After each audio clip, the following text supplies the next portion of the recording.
속보입니다. 룻기의 주요 인물로 잘 알려진 나오미 씨가 무려 하나님을 고소한 것으로 알려져 충격을 더하고 있습니다. 미국의 유명 토크쇼 오프라 윈프리 쇼의 진행자 오프라 윈프리의 이름에는 한 가지 잘 알려지지 않은 비밀이 있다고 하는데 오늘 그 비밀이 룻기를 통해 밝혀집니다. 모압에 갔다가 모든 것을 잃고 돌아왔다고 말했던 나오미. 알고 보니 고향 베들레헴에 숨겨놓은 땅이 있는 것으로 알려져 화제가 되고 있습니다. 룻과 보아스가 결혼을 하였는데 알고 보니 룻이 먼저 청혼한 것이라는 주장이 제기되고 있습니다. 가부장적 사회에서 가당치 않은 일이라는 반론 측과의 논쟁, 잠시 후에 공개됩니다. 이 모든 소식 잠시 후 짧은 성경 깊이 읽기 룻기 시간을 통하여 재미있고 깊이 있게 다루어 드립니다. 안녕하십니까. 오늘 진행을 맡은 앵커 김영중입니다. 본 프로그램은 주한감리교회 무더운 여름을 책임지던 전교인 수련회가 코로나 사태로 인하여서 교회에서 열리지 못한 관계로 마련된 순서입니다. 오늘부터 4주간 매주 2개씩 성서 강의가 여러분 곁으로 찾아갈 예정입니다. 오늘 첫 번째 주 저와 함께 룻기를 나눌 예정이고요. 동시에 한세영 목사님께서 요엘 성서 강의를 준비하고 계신데 영상 많은 시청 부탁드리겠습니다. 본격적으로 시작하기에 앞서서 주한감리교회 유튜브 채널 구독과 좋아요 꼭 눌러주시기를 부탁드리겠습니다. 여러분, 룻기에 대해서 잘 알고 계십니까? 이 성경 이야기에 대해서 어디까지 알고 계십니까?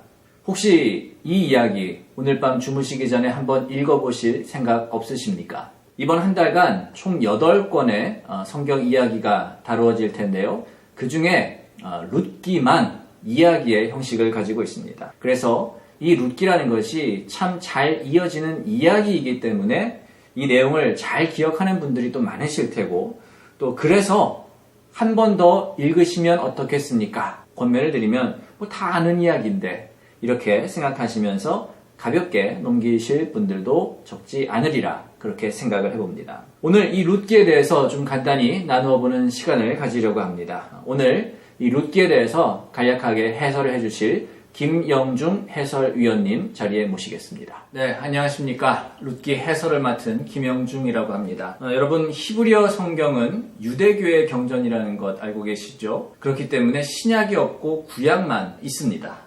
그리고 구약 안에서도 우리가 가지고 있는 성경과는 순서 배치가 다르게 되어 있습니다.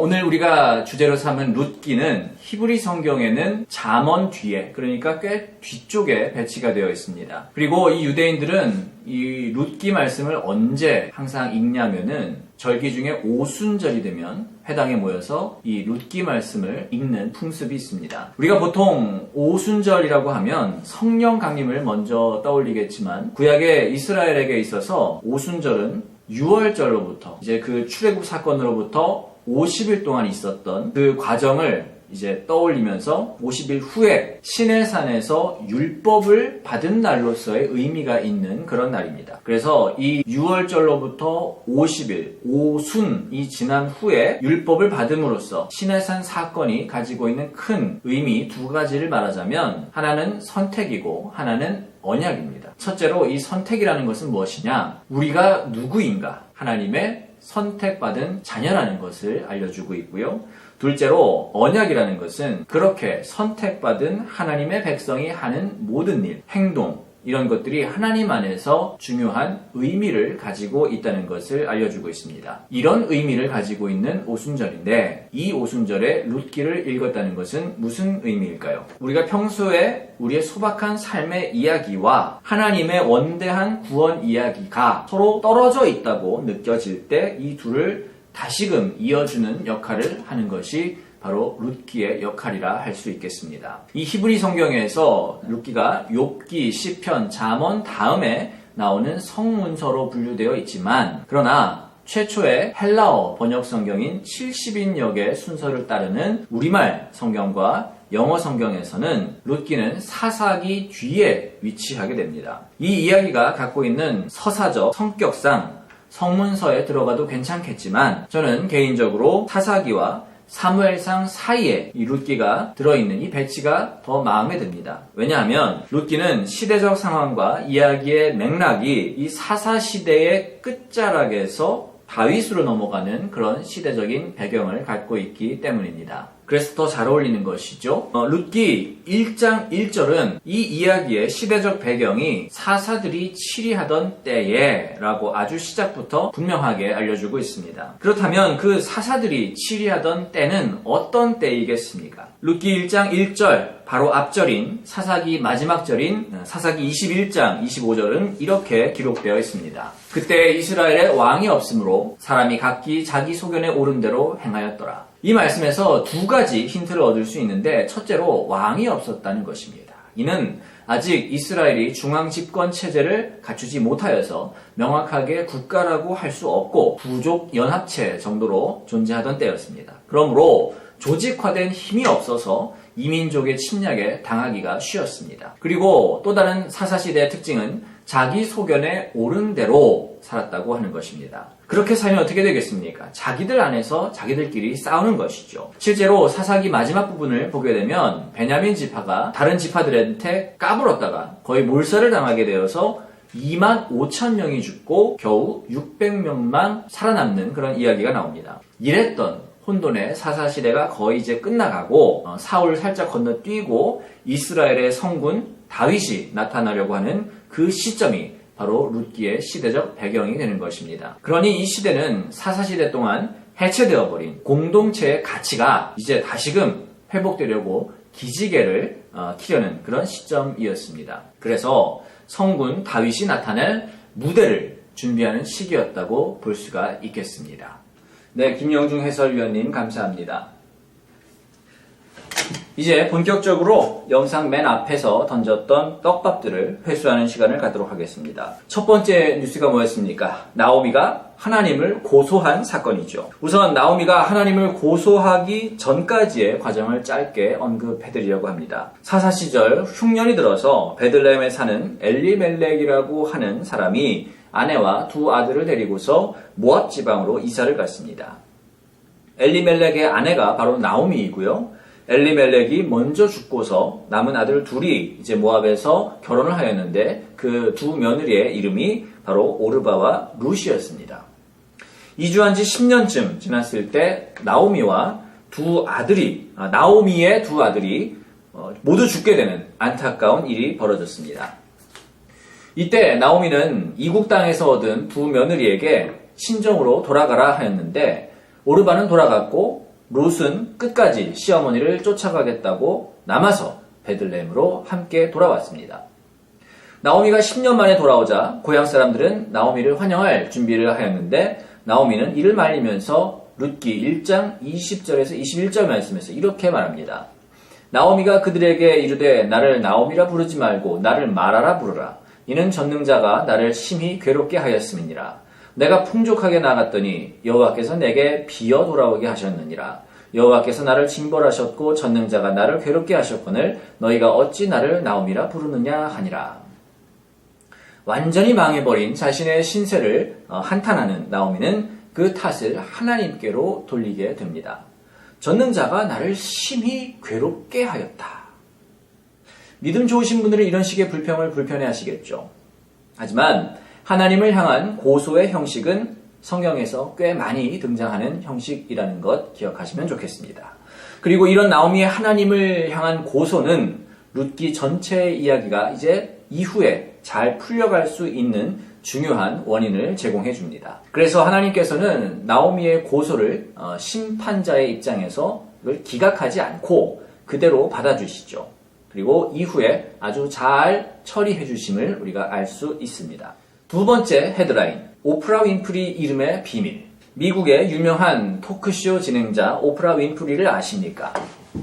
불우한 어린 시절을 극복하고 자신만의 공감 능력을 발휘하여서 최고의 토크쇼를 만들어내서 세계적인 유명 인사가 된 오프라 윈프리의 이름 오프라에는 한 가지 비밀이 있다고 합니다. 그리고 그 비밀의 단서가 바로 룻기 말씀 속에 숨어 있다고 하는데요. 그 비밀의 단서는 바로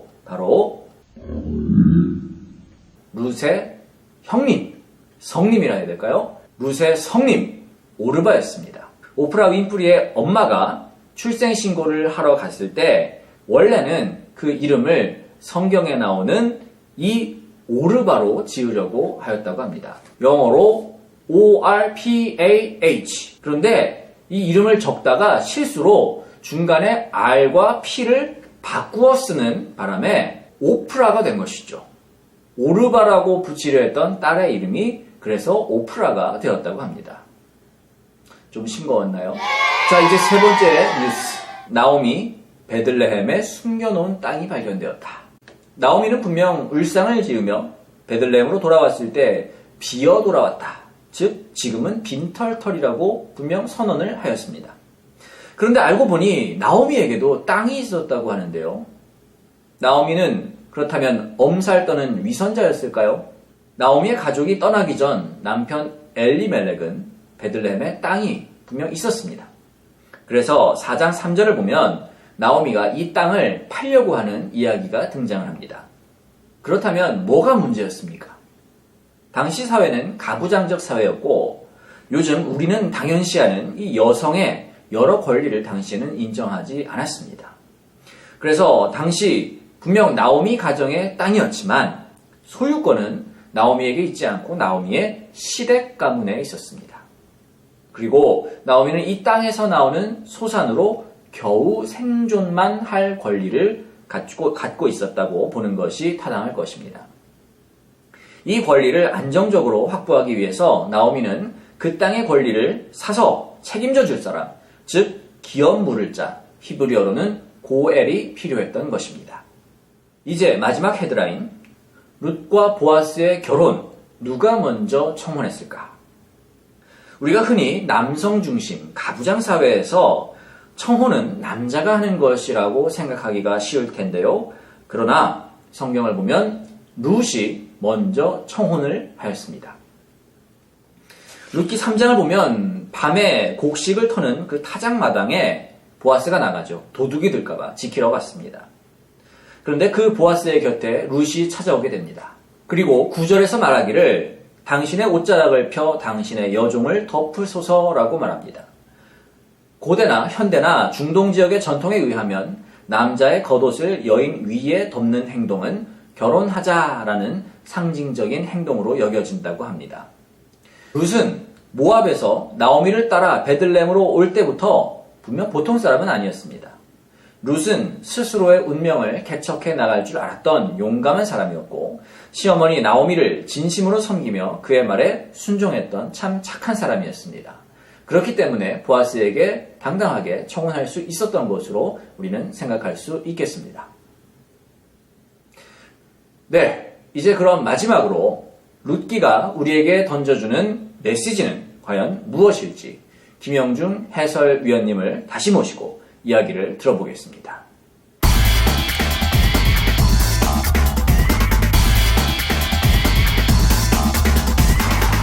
네, 김영중 해설위원입니다. 몇 마디만 보태고 물러가겠습니다. 오늘을 사는 우리가 룻기를 통해서 얻을 수 있는 몇 가지 메시지가 있습니다. 첫째로 하나님의 헤세드는 어려울 때 더욱 우리 안에서 빛나야 한다는 것입니다. 헤세드라는 말은 히브리어 단어인데요. 보통 우리말로 인애라고 번역이 되는데 하나님의 변함없는 사랑을 나타내는 단어입니다. 룻기의 이야기 가운데서 우리는 두 사람의 헤세드를 발견하게 됩니다. 첫째는 룻의 헤세드입니다. 룻은 시어머니 나오미를 일관되게 섬겼고 그를 진심으로 사랑했습니다. 헤세드를 보인 것이죠.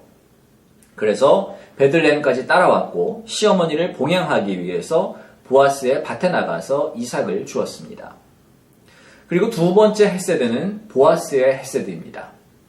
보아스는 사실 친족 서열상 첫 번째 고엘, 즉 기업 물을 자가 아니었습니다. 그리고 아까 언급했듯이 보아스가 룻을 먼저 좋아해서 먼저 접근하고 먼저 청혼한 것이 아니었습니다. 엄밀히 말하자면 보아스는 그저 친절한 부농, 친척, 노총각이었을 뿐입니다. 그러나 그 보아스에게도 어려운 처지에 있는 룻과 나오미에게 헤세드를 베풀었습니다. 사실 보아스가 기업 물을 자가 되는 것은 100% 보아스에게 손해였습니다. 왜냐하면 나오미 시댁에 그 밭을 사려면 먼저 자기 돈을 써야 했고요. 이 땅의 소유권을 완전히 가지려면 나오미가 죽을 때까지 기다려야 했습니다. 그리고 룻과 결혼을 해서 아이를 낳아도 그 아이는 나오미의 죽은 남편인 엘리멜렉의 자손이 되어야만 했습니다. 그래서 성경에서 아무개라고 기록되어 있는 그 1순위 기업 물을 자가 이를 포기하지 않았겠습니까?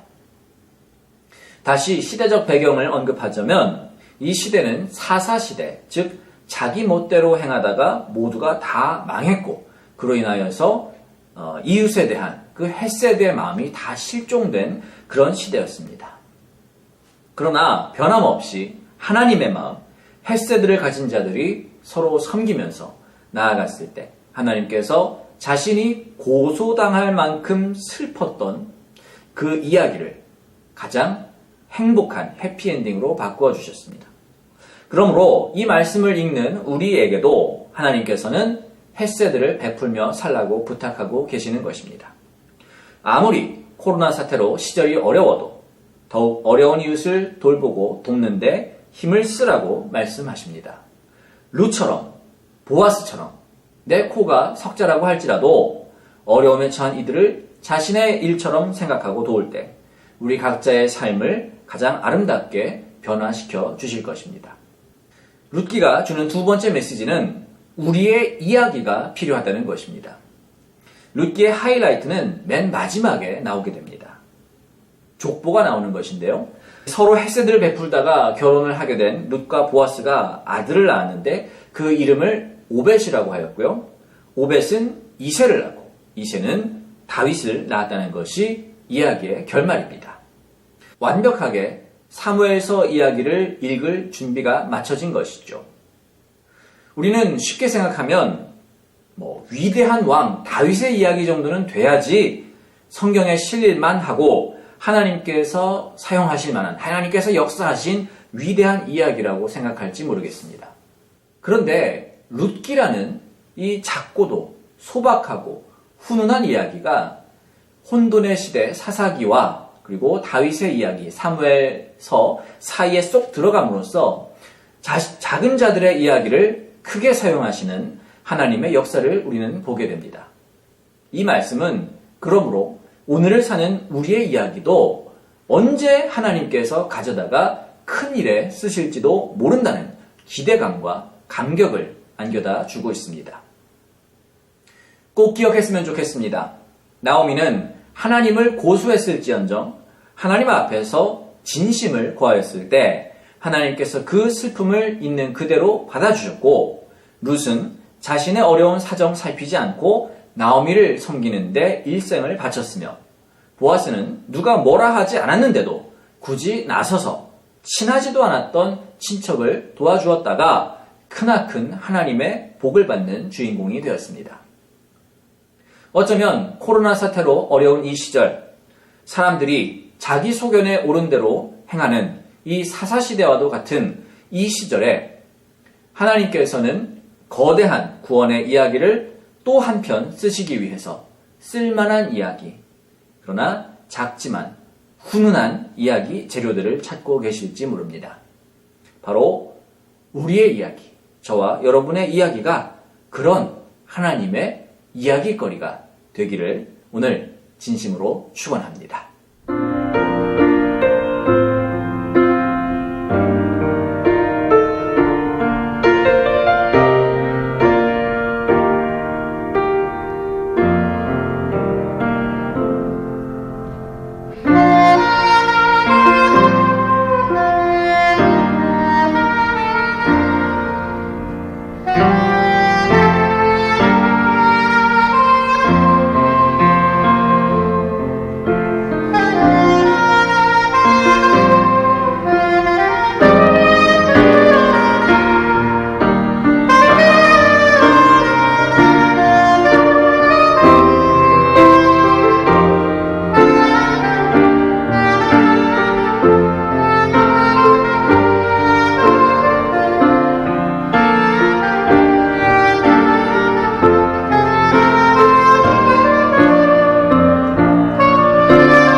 안녕하십니까.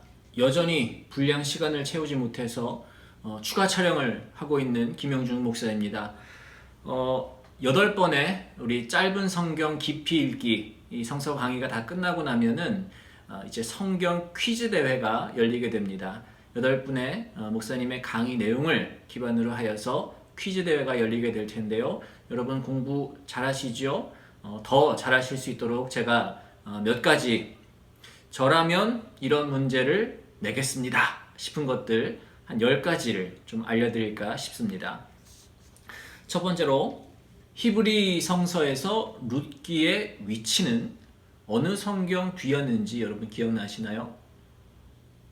두 번째로 유대인들이 룻기를 낭독하던 명절이 있는데요.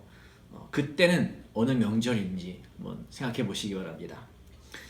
세 번째로 결국 룻과 보아스는 이제 족보상 이스라엘의 어느 왕의 조상이 되었는데 그 왕의 이름이 무엇일지도 한번 생각해 보시고요.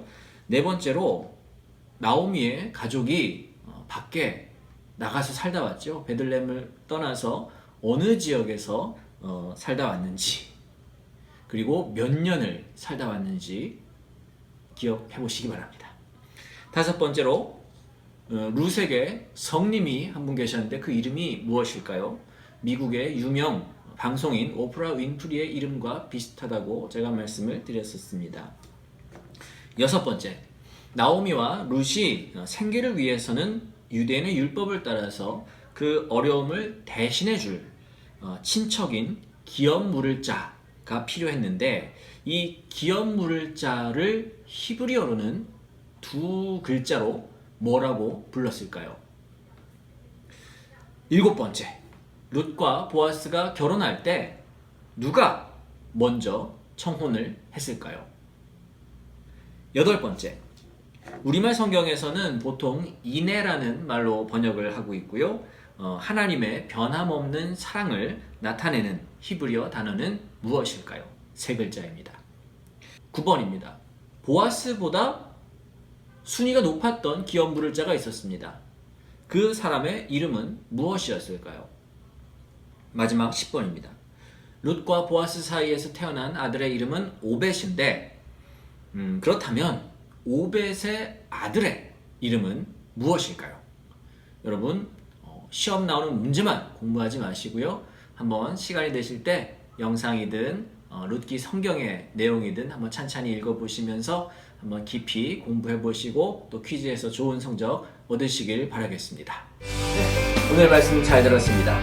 끝까지 시청해주신 여러분 모든 분들께 감사드립니다. 마지막으로 다시 한번 우리 주한감리교회 유튜브 채널 구독과 좋아요 잊지 말고 꼭 눌러주시길 바랍니다. 감사합니다.